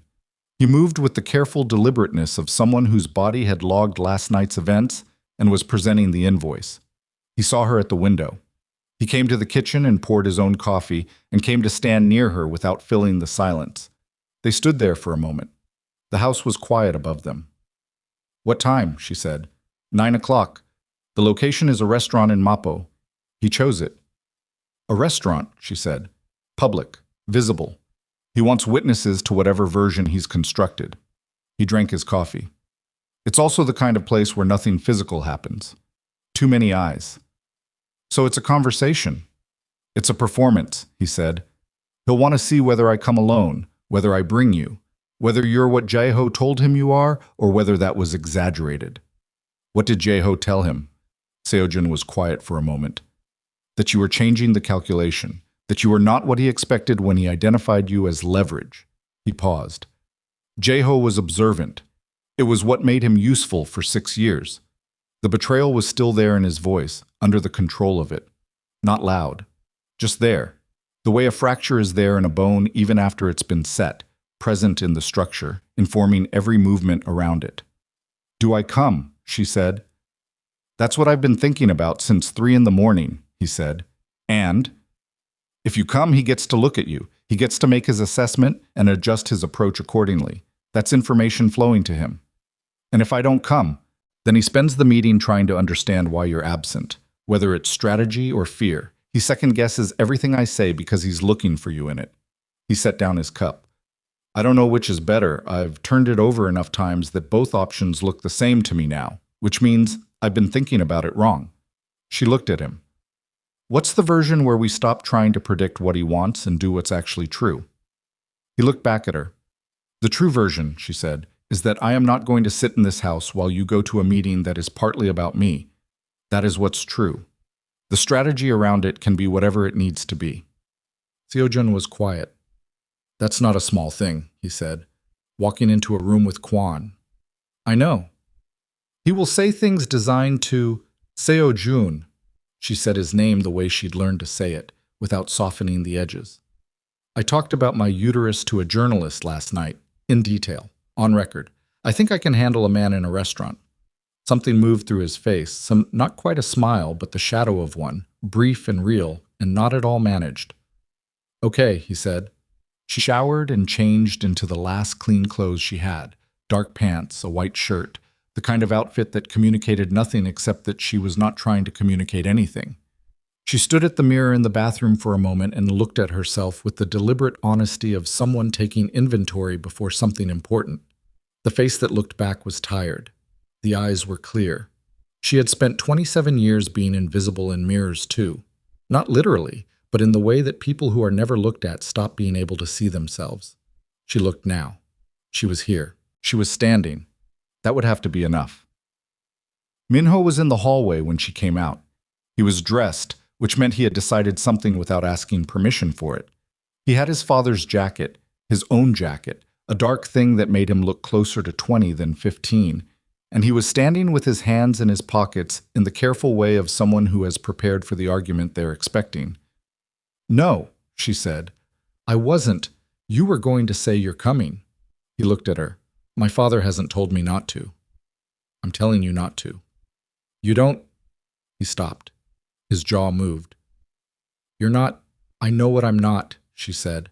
"I'm not your mother. I'm not your authority. You're right. But Minho." She lowered her voice, not because she was softening it, but because the next thing she was going to say needed to land without being deflected. "Sora wakes up in an hour, and she's going to need someone she trusts to be here. That is not nothing. That is actually the most important job in this house today." He looked at her for a long time. "You're not doing that just to keep me here," he said. "No," she said. "I'm not." He exhaled through his nose, looked at the floor, looked back up. "If something happens," he started. "Your father's people will handle it," she said. "And so will he. And so will I, if it comes to that." Minho stared at her. The boy and the not-quite man occupying the same body, the same face, making the same difficult calculation. "Fine," he said. "Thank you," she said, and meant it without ceremony. She went downstairs. The drive to Mappo took 40 minutes in morning traffic. She sat in the back with Seojun, and they did not talk much, which had become, without either of them deciding it, their version of comfort, the absence of words that weren't necessary, the presence of the ones that were. Hyun drove. Another of Seojun's people followed in a second car at a distance that was close enough to mean something but far enough to look ordinary. "He'll have people in the restaurant," Seojun said at one point. "I know. Don't look for them. Looking for them is information." "Okay. And Elara." He paused. "Whatever he says about you, whatever he has decided to say to your face about who you are or what you're worth or what your presence in my life means." "Don't," she said. "I know what you're trying to do," she said. "You're trying to prepare me. But I've been hearing those things my whole life from people who knew me and loved me. He's a stranger. It'll be fine." He was quiet. "I know," he said finally. And the two words held something in them that wasn't pity and wasn't admiration, but was the specific thing that happens when a person fully receives information about who someone else has had to be. The restaurant was the kind of place that was expensive without announcing it. Clean lines, natural light, the hush of a room where everything absorbed sound. The carpets, the upholstered walls, the spacing between tables that ensured privacy. It was three-quarters full with the late morning business crowd, and nobody looked up when they came in, which was exactly the point. Kwon Young-chul was at a table near the window. She had constructed an image of him from the name, from what Seo-jun had said, from the actions of the last several days. The image had been large, angular, the physical projection of someone who operated through intimidation. The reality was different. He was in his mid-50s, medium height, with the kind of face that had once been handsome and had become something harder and more deliberate. He was dressed conservatively. He had a cup of tea.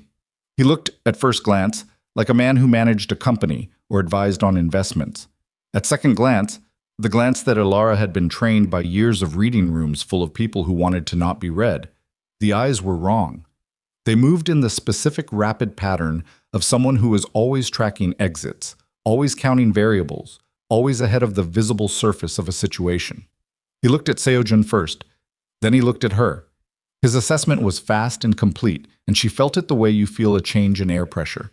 Not painful, just registering. She held his gaze. She did not adjust her posture or her expression. Something moved in his face. Very brief. She filed it. They sat. A server came and Seo-jun ordered water, and Elara ordered nothing, and Kwon waited with the patience of a man who had decided how this meeting ended before it started. "I appreciate you coming," Kwon said. His English was good. American educated, she thought, or close to it. "I wasn't certain you would bring her." "She made her own decision," Seo-jun said. Kwon looked at her. "Did you?" "Yes," she said. "That must be a new experience for you," he said. "Making decisions that have weight." She had expected the small violence of it, the opening diminishment, the casual architecture of a comment designed to establish scale. She had spent her whole life in rooms with people who thought this was power. "I've been making weighted decisions since I was 12, she said. "I'm just not usually in a restaurant this nice when I do it." Kwon looked at her. The brief thing in his face again. He looked back at Seo-jun. "She's not what Jae-ho described." "People rarely are," Seo-jun said. He said she was becoming a complication. He was right. Kwon turned his teacup a quarter rotation in its saucer. It was the only thing he'd moved since they sat down. "I want to be direct about what I'm prepared to offer." "Go ahead," Seo-jun said. "I withdraw the file. The recording of the mother, the medical documentation, all of it. I issue a correction through the outlets I've already contacted. The story becomes complicated and eventually disappears in the news cycle." He paused. "In exchange, you step back from the port negotiation, withdraw your interest formally, allow the arrangement to proceed without your involvement." Seo-jun said nothing. "The Women's Foundation you spoke about to the journalist last night," Kwon said, and he turned his gaze to Elara with the specific quality of a man deploying a card he's been waiting to play. "I will fund it, significantly, enough to make it operational within the year, your name attached, your direction, your mandate." The silence at the table had weight. She understood what he was doing. It was sophisticated, and she gave him credit for it. He was not trying to buy her silence. He was trying to reframe her, to make her the beneficiary of his action, to create a version of events where she had been helped by the man who had tried to destroy her, to muddy every line until nothing was clear enough to prosecute in the court of public understanding. He was also, she realized, watching her very carefully, more carefully than he was watching Seo-jun. She was the variable he hadn't calculated for. She was the thing he was trying to fix. "Can I ask you something?" she said. Kwon waited. "The three men who came through the west gate last night," she said. "That was yours." "I don't know what you Don't," she said. Not loud, just flat. "We're being direct, you said, so be direct." "That was yours." A pause. "A misunderstanding," he said. "An overstep by people acting on incomplete instructions." "A misunderstanding," she said. "It won't be repeated." She looked at him. She thought about the locked interior room, saw his hand tightening in her shirt. The The sound of Seo Jun's voice from below them, saying it's clear in a way that told her what the 2 words before that had been like. "My mother," she said. "The recording." "A miscalculation," he said. "She wasn't. There was no intent to involve civilians." "She's not a civilian," Elara said. "She's my mother. She's a 58-year-old woman who was talking to someone she didn't know was recording her. About her daughter." She paused. "Let that sit. She has never heard of you. She has never heard of Kang Seojun. She keeps ceramic frogs on her front step." Kwan's expression did not change, but something in it recalibrated. She could see it, the tiny adjustment, the reassessment. "I understand," he said, "and I'm prepared to—" "I'm not finished," she said. He stopped. She had never been in a room like this before in her life. She had been in rooms where powerful people decided things about her. She had been in rooms where her circumstances were discussed as liabilities. She had never been in a room where someone across a table was waiting for her to finish speaking because she had required him to wait. "You built a story about me," she said. "You took things that are true about my life, my finances, my medical history, my family, the job I work, where I sleep, and you arranged them into a shape that was supposed to make people see me as worthless, as a woman who should be ashamed of her own existence." She kept her voice even. "I've met a lot of people in my life who did that without even meaning to, who just looked at me and made the calculation automatically. You did it deliberately. You looked at a stranger and chose to make her small." She paused. "I want you to understand that I know that. And I want you to understand that I am the wrong person to do that to, not because I'm protected by anyone, but because I have been being made small my entire life, and I have kept standing up every single time, and I have a great deal of practice." The table was very quiet. Seojun had not moved. Kwan looked at her for a long moment. He turned his teacup another quarter rotation. "The offer stands," he said. He was speaking to Seojun now, the pivot deliberate and visible, a concession she marked. "Consider it. I'd like an answer by end of business today." He stood. He buttoned his jacket. He looked at Elara one more time, and in the look was something that was not respect but was its neighboring territory, the acknowledgement of a variable that had not performed according to model. "Miss Monroe," he said. She said nothing. He left. The table breathed. Seojun's hand, which had been flat on the table through the entire meeting, moved. He turned it over, not reaching, just opening, releasing something. "He'll wait for our answer," he said. "And what is it?" she said. "No," he said. "The port negotiation stands. I don't negotiate with the West Gate." She nodded. "He'll respond," she said. "Yes." "How?" He was quiet for a moment, thinking, not stalling. "He has limited options now. The file is out. Your article reframed it before he could use it cleanly. The journalists he contacted have competing narratives. Unji's piece got ahead of his. The financial documents we gave her are in a separate article that goes live this afternoon." He paused. He walked into this meeting knowing that, which means the meeting wasn't about negotiating. It was about seeing whether there was anything left to salvage. And was there? Seojun looked at her directly. "No," he said. "There wasn't." They left the restaurant. On the sidewalk, in the pale autumn light, she stood for a moment and felt the specific feeling of having been in a room where something was decided without having been the deciding factor, but having been, for the first time, actually present while it happened. Not managed, not handled, not told about it after. Present. Hyun brought the car around. She got in. She sat back against the seat and looked out the window at Seoul moving past, and let herself be tired in the uncomplicated way that she rarely allowed, the bone-deep variety that comes after sustained effort. The kind that isn't failure, just the body counting what it spent. Seojun's phone was in his hand, but he wasn't looking at it. "He's not going to let this go," she said. "Kwan." "No," he said. "But the shape of it changes." "The shape of it changes," he confirmed. He moved too much into the open in the last 24 hours. His financial exposure, once Eunji's second article runs this afternoon, he'll be managing that. He won't have the bandwidth to continue this particular campaign. So we get breathing room. "We get breathing room," he said.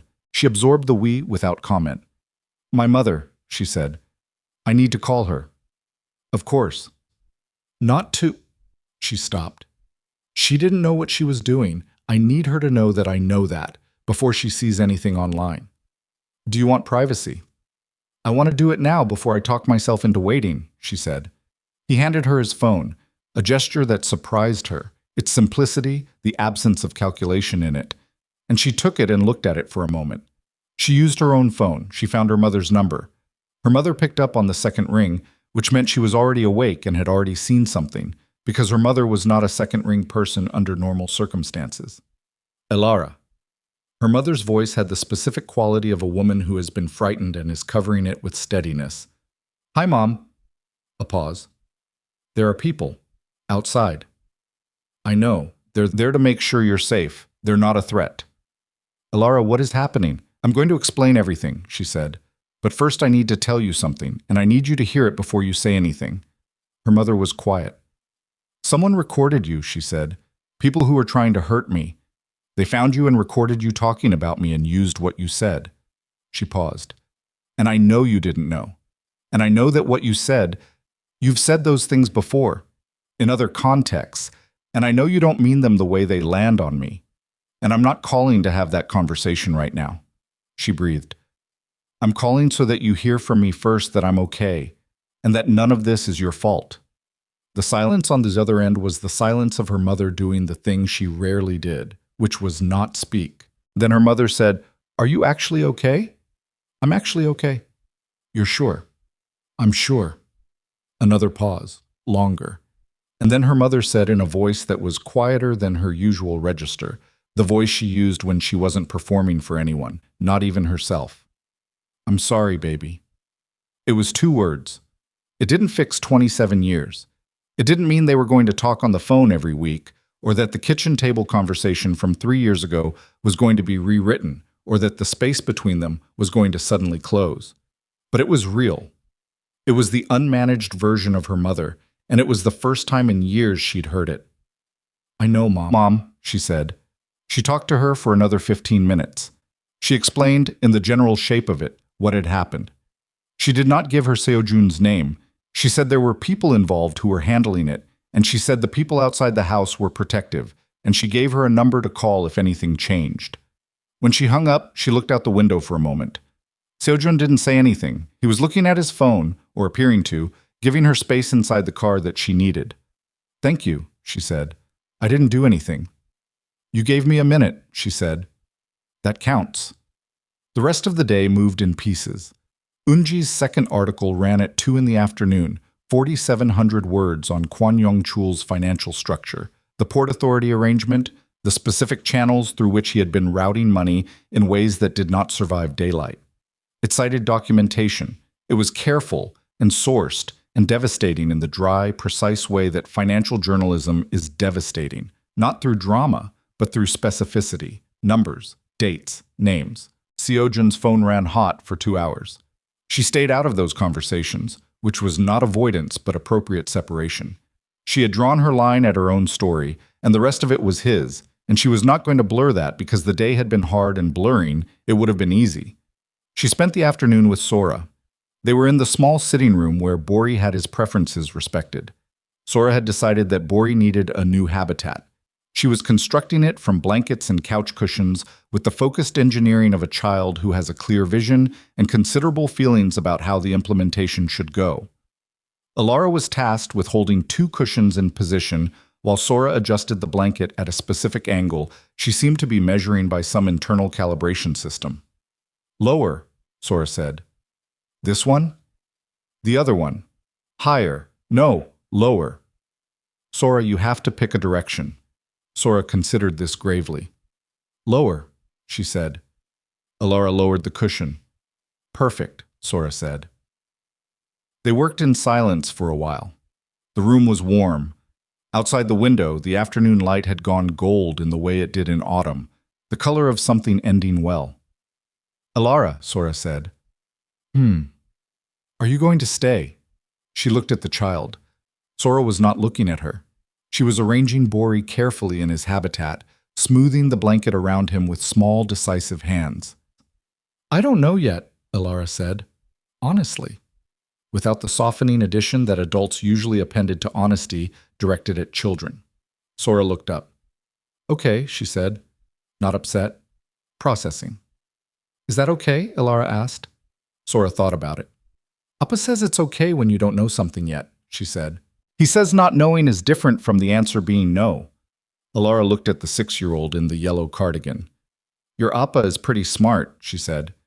He is, Sora agreed, without any hesitation at all. That evening, after Sora was in bed, Bori installed properly in his new habitat, left side as required. Elara found Minho in the kitchen. He was doing homework at the table, which was so resolutely ordinary given the preceding 24 hours that she stood in the doorway for a moment, just looking at it. He looked up. She go down okay? She wanted 3 specific adjustments to Bori's positioning before she was satisfied. That's normal, he said. That usually takes 4.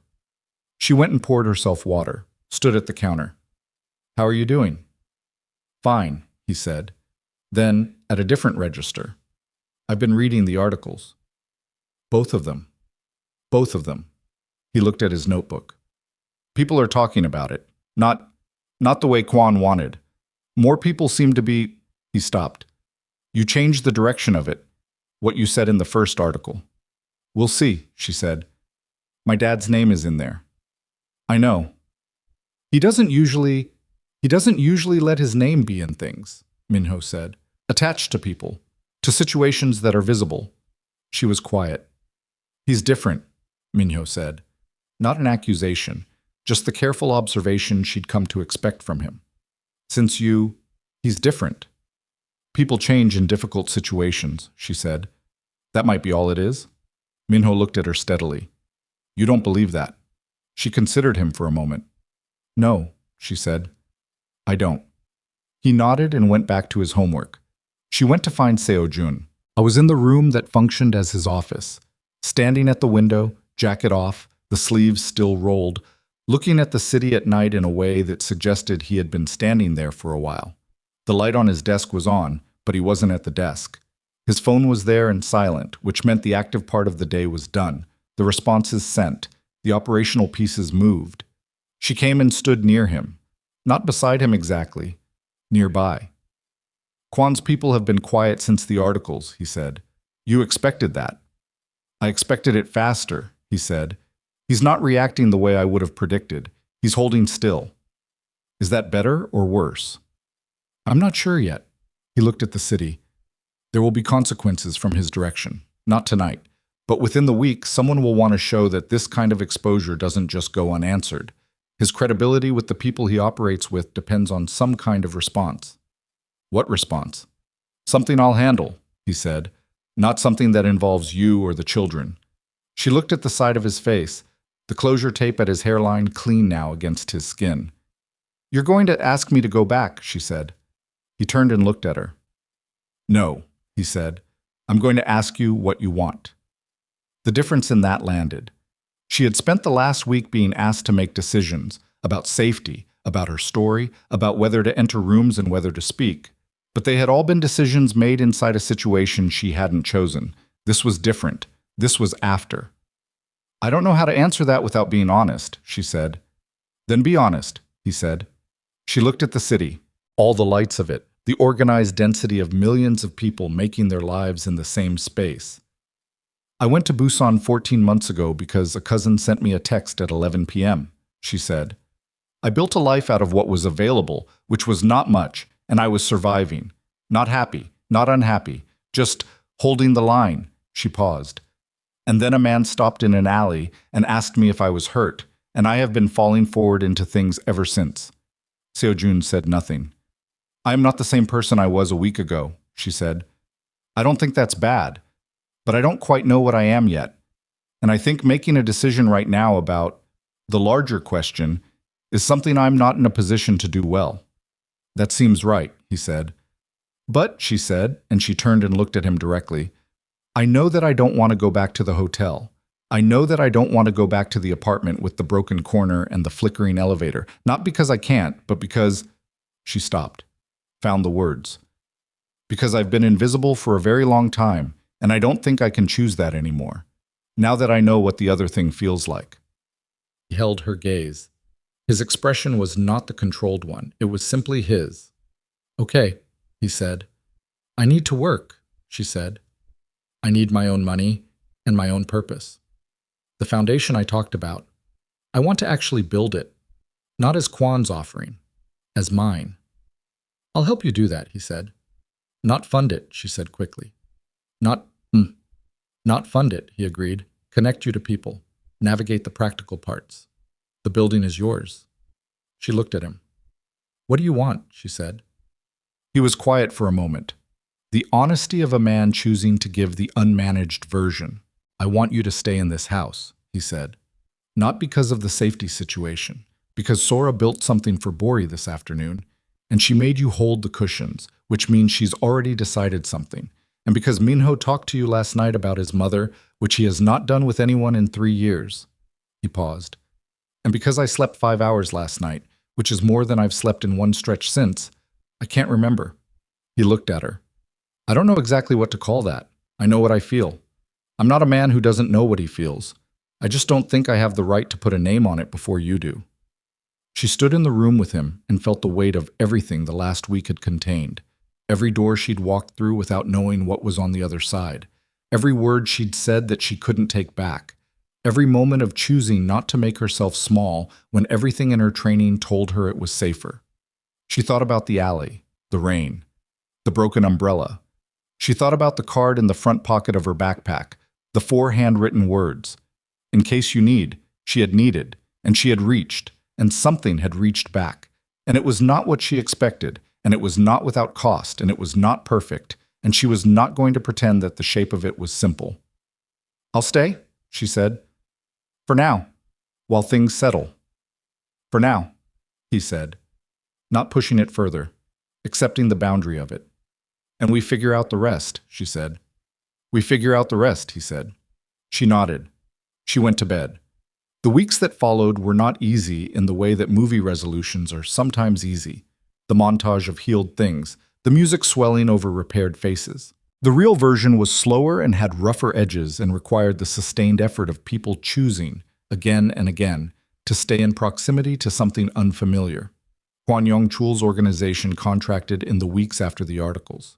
The port negotiation concluded without him. 2 of the people who had been aligned with him repositioned, which was the language Seo-jun used and which she understood meant they had made calculations and found Kwon's column less favorable.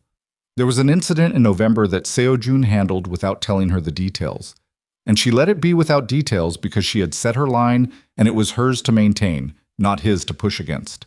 He respected it. That turned out to matter more than she expected. She registered the foundation in December. She called it something plain, a name that said what it did without ornament. She found 2 women who had experience with nonprofit infrastructure, and they met on Tuesday evenings in a rented room above a cafe in Mapo, and they built it from the practical end, which was permits and banking and the specific paperwork that is the unglamorous skeleton of any real thing. She called her mother twice a month. The calls were not transformed. Her mother was still her mother. But the specific distance of the kitchen table had shifted slightly, the way furniture shifts after an earthquake. Same room, slightly different arrangement, the walls still standing. In January, Minho asked her to look at his university application essays. She read them at the kitchen table on a Sunday afternoon while he pretended to be doing something else but kept finding reasons to be in the kitchen. The essays were good, better than good in the places where he stopped managing himself and just wrote. She told him which parts those were and told him to expand them, and watched his face do the thing faces do when someone recognizes what they were afraid wasn't good enough. They're good, Minho, she said. The part about my mother, he said. Is it too much? No, she said. It's the truest part. Leave it. He took the papers back and went upstairs without saying anything else, which she had learned was his version of thank you. In February, on an evening when the light was doing the late winter thing of staying a little longer than expected, she and Seo-jun were in the kitchen and she was making something with the ingredients available, which had become the way she cooked, responsive, not planned. And he was at the table reading something on paper because he had the habit of printing things he wanted to think about, which she found slightly absurd and also completely recognizable. Can I ask you something? She said. Yes. The night at the restaurant, she said. 8 months ago, the decision you said you made differently. He looked up. What was it? She said. The decision. He was quiet for a moment. There was a man who worked for me, he said, who had done something I couldn't simply manage, couldn't correct. The decision was what to do with that. And what did you decide? To be harder about it than I would have been, he said, and more precise, not more destructive. He paused. There's a difference. 5 quiet minutes helped me find it. She kept cooking. The pan was doing what pans do. The kitchen smelled like garlic and something warm. The man you described, he said. Was it Jaiho? She looked at him. I don't know, she said. You're the only one who knows who it was. It wasn't Jaiho, he said. But the fact that the decision mattered then, that I made it carefully, meant that when Jaiho happened, I had a framework. I knew what I believed about betrayal and what it required. I didn't have to decide from scratch in the worst moment. She thought about that. A cup of coffee did that, she said. 5 quiet minutes did that, he said. And the person who understood when to leave. She plated the food. She brought it to the table. He moved his papers. They ate. Sora came down in her pajamas 20 minutes later, which was after her bedtime, and both of them knew it. She stood in the kitchen doorway with Bori and looked at the table with the particular expression of a 6-year-old who has a request and is assessing the probability of success. Bed, Seojun said, without looking up. I forgot to tell Elara something, Sora said. You can tell her in the morning. It's important. What is it? Elara said. Sora came to the table and stood next to her and said, in the serious and slightly formal register she deployed for things she had thought about. Bori said he wants you to stay. The kitchen was very quiet. Seojun did not look up from his plate. But something about his stillness changed in the way stillness changes when the person inside it is holding something carefully. Elara looked at Sora, at the solemn small face and the rabbit in the yellow pajamas that had replaced the yellow cardigan and were performing the same function. Tell Bori, she said, that I'm working on it. Sora considered this response with appropriate gravity. She nodded once, the formal nod, the one she'd used the first night. Okay, she said. She went back upstairs. They heard her feet on the steps, the pause at the top, then the sound of her door. Elara looked at her plate. She trained that rabbit well, she said. Seojun made a sound that was, unmistakably, a laugh. Brief, real, not performed. She looked at him. He was looking at his plate and there was something on his face that she thought she would probably be thinking about for a long time.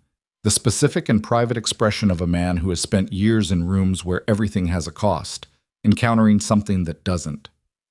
She did, he said. The evening went on. The kitchen light held them in its ordinary radius. Outside, Seoul ran its machinery, indifferent and constant, the way cities are. Inside the house on the hill outside it, 2 children were asleep, and a woman who had once walked home alone through rain carrying a broken umbrella was sitting at a table eating food she had made, in a life she hadn't planned, that she was beginning, slowly, imperfectly, without guarantees, to recognize as her own. She had not been rescued. That was the important thing. The thing she understood now with the clarity that only the other side of something provides. She had been seen. And seeing, it turned out, was not the same as saving.